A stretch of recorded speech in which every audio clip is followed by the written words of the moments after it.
Welcome back to English Grammar Tales. Today, Daniel and Lily are waiting for a bus that is 10 minutes late. Instead of standing in silence, they do what we do best. We make small talk. Let's join them. Unbelievable. Absolute joke. Daniel! Oh, thank goodness. A familiar face.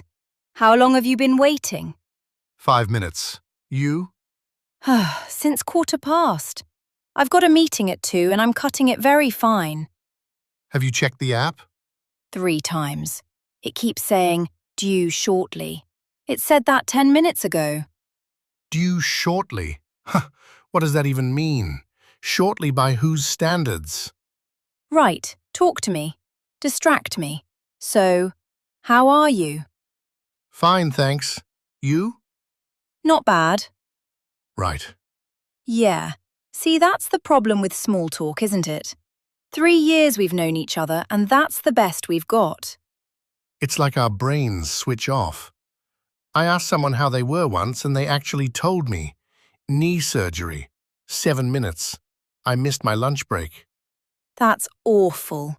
Okay, there's a middle ground between fine thanks and 7 minutes of knee surgery. Never ask a closed question, something that only needs yes or no. Like what? Instead of how are you, ask something open, like, have you been up to anything good lately? I can't just say fine to that. Go on then. Ask me one. Have you done anything good recently? Actually, yes. I went to an exhibition at the weekend, modern art. My friend dragged me, and I loved it. There was this one piece, just a crumpled paper on a white wall, and I stood there for 5 minutes thinking about it, which is either very deep or very embarrassing. That's lovely. See, now we're talking. I'd never have known that from not bad. And now I can ask, have you always been into art? Suddenly we've got a whole conversation. One different question. That's all it took. Exactly. And always follow up on what they say. If someone tells you something, dig a little deeper. Ask, how did that go? Or, what happened next? It shows you're actually listening. Am I a good listener? You're decent. You sometimes look at your phone mid-conversation, though. Fair point. I'm working on it. Right. Any other tricks? One more. Don't overthink it. People just want to feel heard. You don't need to be clever or funny. Just ask a genuine question and actually listen to the answer. That's it. That's surprisingly simple. The best things usually are. Anyway, I used to be terrible at this. I'm quite shy. People don't believe me. I used to go to work events, stand in the corner, eat the free crisps, and leave without talking to anyone.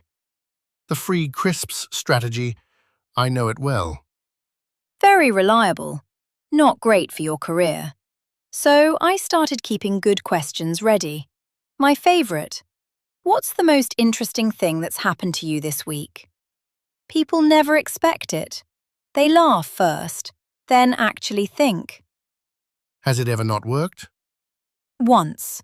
4 seconds of silence. Then, I got a new kettle. A new kettle. A smart one, with an app. Still better than not bad, though. And here's the thing. The present perfect is perfect for small talk. Have you seen anything good lately? Has anything surprised you recently? They connect the past to right now, always fresh. Not like, did you do anything last Tuesday? That feels like an interview. Exactly. Small difference, huge impact. Oh, finally, the bus! At last. Hey, Lily, what's the most interesting thing that's happened to you this week? I taught a colleague how to make small talk at a bus stop. Top 5 moments of my week. Mine too. After you.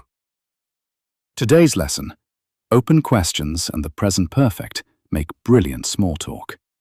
Instead of, how are you? Ask, have you been up to anything good? The present perfect connects the past to right now, so the answer is always fresh. Simple. And that's an end of today's conversation. Join us every Tuesday and Friday for a brand new episode. Don't forget to like, share, and subscribe to English Grammar Tales. Bye.